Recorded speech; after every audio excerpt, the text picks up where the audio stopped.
tell you something interesting about the Bhagavad Gita in this second shloka, which talks about the three forces that guide all of humankind. All human beings are under the power of these three forces: you, me, and everybody else. And Krishna tells Arjuna to go above these three forces, because a person who rises above these three forces realizes the Creator. And Krishna calls the Creator Brahman. So the shloka is Traigunya Vishaya Veda Nistray Gunyo Bhava Arjuna. What it means is Traigunya Vishaya Veda. The three gunas, Sattva, Rajas and Tamas, these are the three gunas, the forces that are at play in every human being. And he says, Traigunya Vishaya Veda, understand the nature of these three forces. Vedaha means to know. Traigunya Vishaya Veda, understand the nature of the three forces, the subject and the object of three forces. Traigunya Vishaya Veda Nistray Gunyo Bhava Arjuna. And rise up above these three gunas. And why does he say that? And this is really a beautiful part of the Bhagavad Gita, and it explains human existence through this means. So Krishna says there are three gunas at play, three forces at play: Sattva, Rajas and Tamas.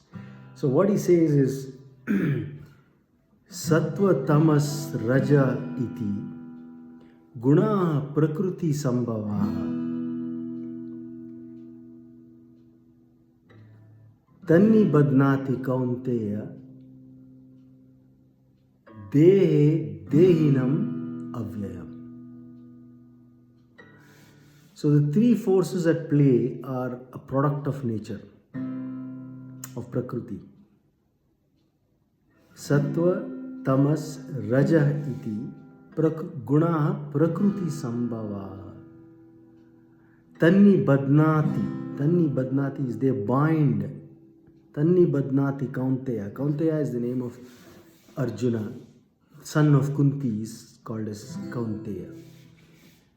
Tanni badnati kaunteya, these bind you, Arjuna.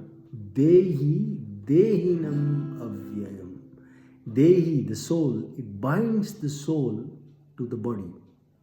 So the soul is bound to the body, he explains to Arjuna, by these three forces: Sattva, Rajas and Tamas. And he's asking Arjuna to rise up above those if he has to realize the ultimate truth of Brahman. That's what this means. And then he explains what is Sattva Guna, what is Rajas and what is Tamas. And all of us are endowed with some proportions of all of these. And what you do in managing them defines who you will be in your next life, or if you don't have a next life. That is what this whole teaching is. And let me explain that. It will become very clear to you. So he explains Sattva Guna as Pravrittim cha nivrittim cha Karya akarya bhaya abhaye bandham moksham chaya veti buddhi sapartha satviki.